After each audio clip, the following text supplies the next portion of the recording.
સ્વાગત છે તમારું મારી ગુજરાતી રસોઈ ટિપ્સ ચેનલમાં। તો આજે આપણે બનાવીશું બહાર મળે તેવી રસભરી મીઠી બુંદી। તો મારી આ રીતે મીઠી બુંદી ઘરે ખૂબ ઓછા સમયની અંદર અને સહેલાઈથી બનાવી શકો છો। તો ચલો આપણે મીઠી બુંદી બનાવવાનું શરૂ કરીએ। તો મીઠી બુંદી બનાવવા માટે મેં અહીંયા એક મોટી વાટકી બેસન લીધું છે। તો સૌથી પહેલા આપણે બેસનને મિક્સર જારની અંદર લઈ લઈશું। સાથે જ એ જ વાટકીના માપથી આપણે એક વાટકીથી થોડું ઓછું પાણી ઉમેરીશું। એક ચપટી બેકિંગ સોડા ઉમેરીશું। મિક્સર જારનું ઢાંકણ બંધ કરીને બધું સરસ પીસી લઈશું। તો બધું જ આપણે અહીંયા પીસી લીધું છે। તો હવે આપણે ચેક કરી લઈશું। તો આપણે મીઠી બુંદીનું અહીંયા ખીરું બનીને તૈયાર છે। તો આ રીતનું પતલું આપણે અહીંયા ખીરું રાખવાનું છે, વધારે પડતું આપણે અહીંયા પતલું ખીરું નથી રાખવાનું। તો મીઠી બુંદીનું ખીરું બનીને તૈયાર છે। તો હવે આપણે ખીરાને સાઈડ ઉપર રાખીશું અને બુંદી તળવા માટે આપણે ઘી ગરમ કરવા મૂકીશું। તો બુંદી તળવા માટે મેં અહીંયા કઢાઈની અંદર ઘી ગરમ કરવા મૂકી દીધું છે। તો હવે આપણે ઘીને ગરમ થવા દઈશું। તો ઘી આપણું અહીંયા ગરમ થાય છે ત્યાં સુધી આપણે બીજી બાજુ બુંદીની ચાસણી બનાવી લઈશું। તો ચાસણી બનાવવા માટે આપણે અહીંયા એક વાસણની અંદર 2 વાટકી ખાંડ ઉમેરીશું। તો 2 વાટકી ખાંડ ઉમેર્યા પછી હવે આપણે તેની અંદર 1.5 વાટકી જેટલું પાણી ઉમેરીશું।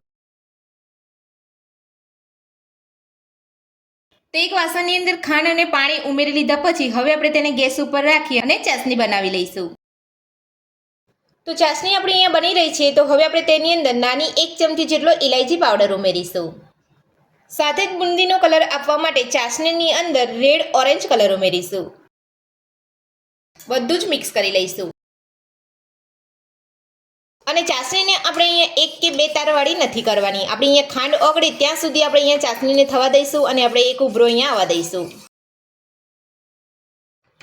તો તમે જોઈ શકો છો આપણી ખાંડ અહીંયા ઓગળી જવા આવી છે। તો હવે આપણે એક બાજુ ઘી ગરમ થઈ ગયું છે। તો હવે આપણે ઘીની અંદર બુંદી પાડી લઈશું અને ચાસણીને આપણે અહીંયા થવા દઈશું। હવે આપણે જે ખીરું બનાવીને રાખ્યું હતું તેમાંથી આપણે બુંદી પાડી લઈશું અને તમે અહીંયા જોઈ શકો છો ઘી આપણું અહીંયા સરસ ગરમ થઈ ગયું છે। તો હવે આપણે ઝારાની મદદથી આપણે બુંદી પાડી લઈશું। તો આ રીતનો ઝારો ના હોય, તમારી પાસે છીણી હોય મોટી, તો તમે છીણીની અંદર પણ તમે આ રીતે બુંદી પાડી શકો છો। તો હવે આપણે ઝારાની મદદથી બુંદી પાડી લઈશું।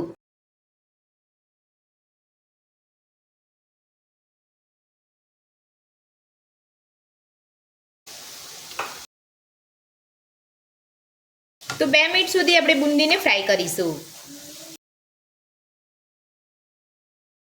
બુંદી આપણી એક બાજુ ફ્રાય થઈ રહી છે અને આપણી ચાસણી બીજી બાજુ બની ગઈ છે અને મેં અહીંયા ગેસની ફ્લેમ બંધ કરી દીધી છે। તો હવે આપણે જ્યારે ચાસણી ગરમ હોય ત્યારે બુંદીને તળીને ડાયરેક્ટ અંદર ચાસણીમાં લઈ લેવાની છે। તો ચાસણી તમારી ઠંડી હોય તો તમારે બુંદીને આપણે ચાસણીની અંદર નથી લેવાની। તો બુંદી આપણી અહીંયા સરસ તળાઈ ગઈ છે। તો હવે આપણે ચાસણીની અંદર લઈ લઈશું। તો આ રીતે ગરમ ચાસણીની અંદર જ આપણે બુંદીને લેવાની છે।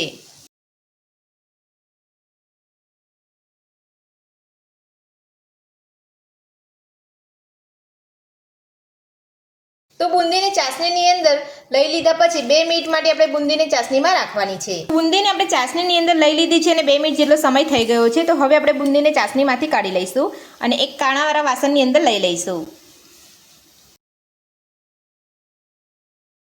તો હવે આપણે એ જ રીતે બીજી વાર પણ બુંદી પાડી લઈશું। તો આ રીતે તમે બીજી વાર ઝારાનો ઉપયોગ કરો ત્યારે તમારે આ રીતે ઝારાને ધોઈને જ ઉપયોગ કરવાનો છે।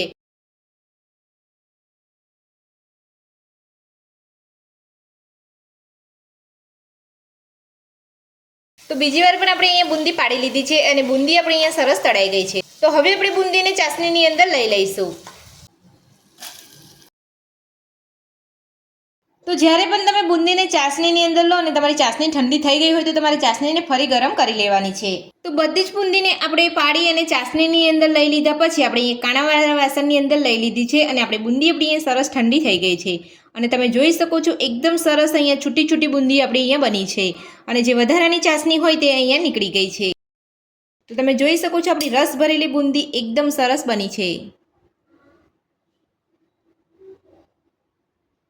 તો હવે આપણે બુંદીને એક બાઉલની અંદર લઈ અને સર્વ કરી લઈશું। તો રસભરી મીઠી બુંદી બનીને તૈયાર છે અને આપણે એક બાઉલની અંદર સર્વ પણ કરી લીધી છે। તો આ રસભરી મીઠી બુંદી બનાવવાની રીત તમને મારી કેવી લાગી મને કોમેન્ટ બોક્સમાં કોમેન્ટ કરીને જરૂરથી જણાવજો। આજની રેસીપી પસંદ આવી હોય તો વિડીયોને લાઇક કરજો, ચેનલને સબસ્ક્રાઇબ કરજો, તમારા મિત્રોને જરૂરથી શેર કરજો। Thank you.